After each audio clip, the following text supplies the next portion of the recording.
क्या 6 साल की परंपरा टूट जाएगी? आखिर भारत के बिना कैसा होगा G7? दोस्तों, पिछले 6 सालों से प्रधानमंत्री G7 की बैठकों में शामिल हो रहे हैं, लेकिन ऐसा लग रहा है कि इस बार G7 की जो इम्पोर्टेंट बैठक होने वाली है वो बिना मोदी या फिर बिना भारत की ही होगी और भारत की उसमें गैर मौजूदगी होगी। क्योंकि जो छन छन कर खबरें आ रही हैं कनाडा के हवाले से वो यही आ रही हैं कि प्रधानमंत्री को अब तक G7 की बैठक में शामिल होने का न्योता नहीं मिला है। दोस्तों, ये सब कुछ कैसे भारत और कनाडा के रिश्तों के बीच एक जो ठंडी बर्फ है उसके और जम जाने का संकेत है, ये तो मैं आपको बताऊंगी ही। साथ में इस बात पर भी प्रकाश डालूंगी कि आखिर मोदी की विश्व गुरु वाली छवि को इससे कैसे धक्का लगेगा।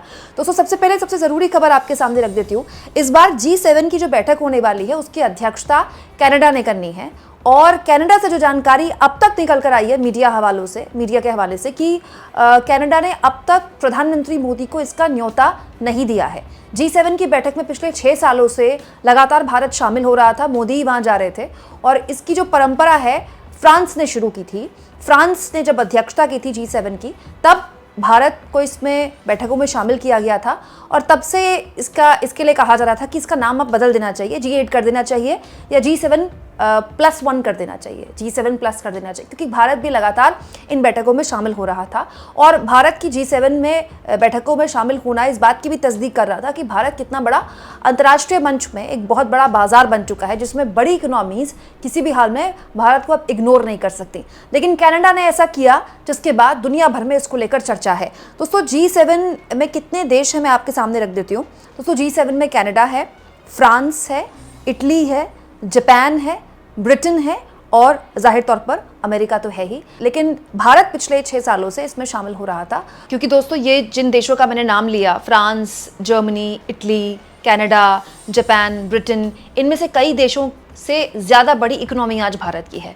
भारत आज चौथी सबसे बड़ी इकोनॉमी बनने को अग्रसर है और Canada, France, Germany, Italy, Japan इससे बहुत पीछे हैं। इनफैक्ट ब्रिटेन को तो हम पछाड़ चुके हैं 5वें नंबर को जब हमने क्रॉस किया था। लेकिन अब जानकारी निकल कर आई है कि जहां पर इतने बड़ी अर्थव्यवस्थाएं पहले ही मौजूद है और उनसे बड़ी अर्थव्यवस्था भारत को यहां पर इग्नोर किया गया है। और जो जानकारी निकल कर आ रही है दोस्तों कि अब अगर कनाडा ने बुलाया भी तो भी मोदी प्रधानमंत्री वहां पर नहीं जाएंगे। ये सब कुछ क्यों हुआ, इसको समझना बहुत ज़रूरी है दोस्तों। दरअसल भारत और कनाडा के बीच रिश्ते हमेशा बहुत अच्छे सामान्य रहे हैं। हमारे बहुत बड़ी संख्या में पंजाबी समुदाय के लोग तो कनाडा में बसे हुए हैं। इनफैक्ट कनाडा में पंजाबी समुदाय के लोगों की इतनी बड़ी संख्या है और इतने प्रभावशाली अब वो हो गए हैं कि कई सड़कों में अगर आप जाएंगे तो वहाँ पर पंजाबी में उन सड़कों के नाम लिखे हुए हैं, डायरेक्शंस लिखे हुए हैं।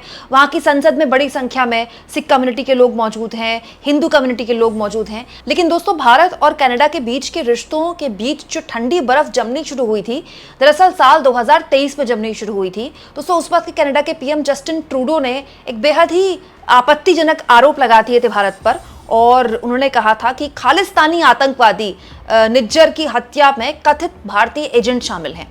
इस तरह के आरोप जब उन्होंने लगाए थे तो इसको लेकर भारत और कनाडा के बीच में बहुत कहासुनी हुई थी, आपको याद होगा। और उसके बाद से ही ट्रूडो को लेकर भारत का जो प्रशासन है, भारत सरकार जो है वो बहुत ज़्यादा पॉजिटिव नहीं रही है। हालांकि इसको लेकर भारत ने अपनी आशंकाएं हाल के सालों में व्यक्त कर चुका है कि कनाडा में खालिस्तानी जो एक पूरा का पूरा एक सिंडिकेट है उसको कनाडा की सरकार, कनाडा का प्रशासन बहुत बल दे रहा है और ये इसीलिए क्योंकि वो वहाँ पर बहुत बड़ा वोट बैंक बन चुके हैं। ये भी बात सच है दोस्तों कि कनाडा इस पूरे मामले में केवल आरोप लगाता रहा है। अब तक इसको लेकर कोई साक्ष्य उसने पेश नहीं किए हैं। लेकिन कनाडा ने इतने बड़े आरोप लगाए जिसके बाद दोनों देशों के बीच एक बहुत रिश्तों में खटास आ गई।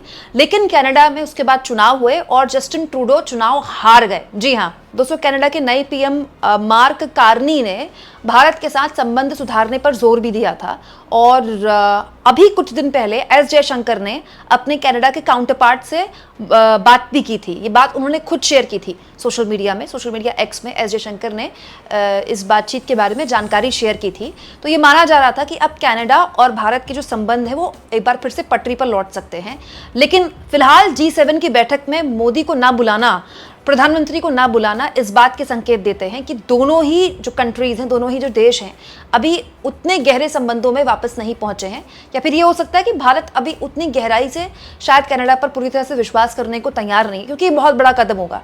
मोदी का कनाडा जाना बहुत बड़ा कदम होगा तब जब वहां के पूर्व प्रधानमंत्री ने इतने गंभीर आरोप भारत पर लगा दिए बिना साक्ष्य के। हालांकि दोस्तों एक और चीज मैं आपको बता दूं, कनाडा ये प्रयास कर रहा है कि भारत के साथ उसके संबंध अच्छे हो जाएं। उसके अलग अलग रीजंस हैं, उनमें से एक रीजन है अमेरिका। दोस्तों हुआ क्या, जब से ट्रंप अमेरिका में राष्ट्रपति बने, उन्होंने बहुत सी बातें बोली अलग अलग देशों के लिए। इस बीच उन्होंने कनाडा को लेकर एक बात बोल दी कि कनाडा अगर चाहे तो वो एक और राज्य बन सकता है अमेरिका का। मतलब कनाडा को लेकर उन्होंने बड़ी ऐसी बयानबाजी दे दी जिसको लेकर वहाँ के पीएम को ये बात पसंद नहीं आई। और वहाँ के जो नए नवेले पीएम थे, उन्होंने जैसे ही शपथ ली थी उसके बाद जो पहला बयान दिया था वो अमेरिका के खिलाफ ही दिया था कि जो संप्रभुता है कनाडा की, कनाडा के लोग उसका बहुत सम्मान करते हैं। ये एक ऐसा बयान था दोस्तों अमेरिका के राष्ट्रपति ट्रंप का जिसकी ऑल टोटल कनाडा में बहुत ज़बरदस्त तरीके से निंदा हुई थी, क्योंकि दोस्तों कनाडा और America it's like brother sisters, मतलब बहुत ही गहरे संबंध है, रोटी बेटी का नाता है। मतलब इतनी गहरे संबंध है कनाडा और अमेरिका के बीच कि वहाँ पर एक दूसरे के देशों में आना जाना भी बहुत ही सामान्य बात है। दोनों के कल्चर सेम है, दोनों के ऑलमोस्ट लैंग्वेजेस सेम है, दोनों एक दूसरे के बेरोक-टोक देश में आते जाते रहते हैं। लेकिन जब ट्रंप ने ऐसा बयान दिया कि कनाडा, हम चाहते हैं कि कनाडा हमारा एक और राज्य बन जाए और कनाडा अमेरिका का हिस्सा बन जाए, तो कनाडा के लोगों में और वहाँ की सरकार में इसको लेकर बहुत नाराजगी थी। अब हुआ क्या, जब ट्रंप ने टैरिफ थोपे दुनिया भर में तो उनमें से कनाडा भी एक था, और कनाडा ने उस वक्त टैरिफ को लेकर भी झुकना किसी भी हाल में नागवार समझा अमेरिका के आगे। हालांकि कनाडा भी उन देशों में है जो ट्रंप के साथ डील कर रहे हैं, ट्रेड डील को लेकर, जैसा कि भारत कर रहे हैं। लेकिन कनाडा अब चाहता है कि वो उसके पास ज़्यादा ऑप्शंस हों, केवल वो अमेरिका सेंट्रिक ना रखे अपनी विदेश नीति भी और अपनी व्यापार नीति भी। और अगर वो ऐसा चाहता है दोस्तों तो उसको हर हाल में भारत की ज़रूरत पड़ेगी ही पड़ेगी, क्योंकि भारत दुनिया का सबसे बड़ा बाजार है। We are the fourth largest economy in the world, और किसी भी हाल में भारत को इग्नोर करके इस वक्त दुनिया का कोई भी मुल्क व्यापारिक गतिविधियां बढ़ाने की सोच भी नहीं सकता।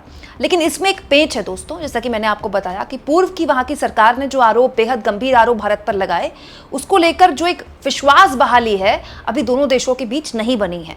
अब आ जाते हैं दोस्तों मोदी की विश्वगुरु की छवि, जिसको काफ़ी धक्का पहुंचाया है अमेरिका के राष्ट्रपति ट्रंप ने जब से दूसरी बार वहाँ कार्यकाल संभाला, जिस तरह के बयानबाजी उन्होंने भारत को लेकर दी और मोदी की मौजूदगी में दी, उससे तो मोदी की विश्वगुरु की छवि को नुकसान पहुंचा ही, साथ साथ में जो सीजफायर का ऐलान ट्रंप ने कर दिया उसके बाद से तो ज़बरदस्त तरीके से मोदी की इस पूरी की पूरी विश्वगुरु की छवि, आप समझ लीजिए इसका पूरा गुब्बारा फोड़ दिया ट्रंप ने। और अब G7 की बैठक में कनाडा का मोदी को ना बुलाना हर लिहाज से मोदी की इस छवि को नुकसान पहुंचाने वाला ही है। हालांकि दोस्तों मोदी वहां पर पर्सनली नहीं जाने वाले थे, वो इस देश के पीएम के तौर पर जाने वाले थे। तो कनाडा ने मोदी को नहीं, भारत को नहीं बुलाया है। और अगर कनाडा ने ऐसा नहीं किया है तो इसके वो जो रिजल्ट्स है उसके लिए जाहिर तौर पर तैयार ही रहेगा। लेकिन यहाँ मैं आपको बता दूं दोस्तों कि दो देशों के बीच जब बातचीत होती है तो दिखाया कुछ और जाता है और बताया कुछ और जाता है और होता कुछ और है। इसका मतलब कतई नहीं है कि दोनों देशों के बीच की जो कम्युनिकेशन है वो रुक गई होगी, ऐसा नहीं है।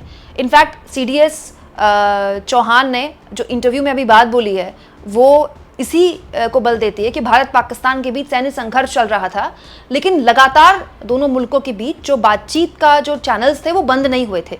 तो जब दो देश इतने भीषण सैन्य संघर्ष में होने के बावजूद भी बातचीत में लगातार एक तरह से दूसरे के कांटेक्ट में हो सकते हैं, तो फिर कनाडा और भारत के बीच तो बातचीत चल ही रही होगी। हमारे बीच कोई ऐसा सैन्य संघर्ष थोड़ा ही हुआ है, ना होगा, क्योंकि हमारे कनाडा के साथ ऐसे कोई रिश्ते ही नहीं है। हाँ, लेकिन ये सही है कि अभी जो विश्वास बहाली है दोनों मुल्कों के बीच, इस नई सरकार आने में वक्त लगेगा और इसके लिए इस नई सरकार को प्रूव करना होगा। ऐसे आरोप अगर वो किसी देश पर लगाते हैं तो उनको पहले प्रूव करना होगा कि उन पर कैसे विश्वास किया जाए।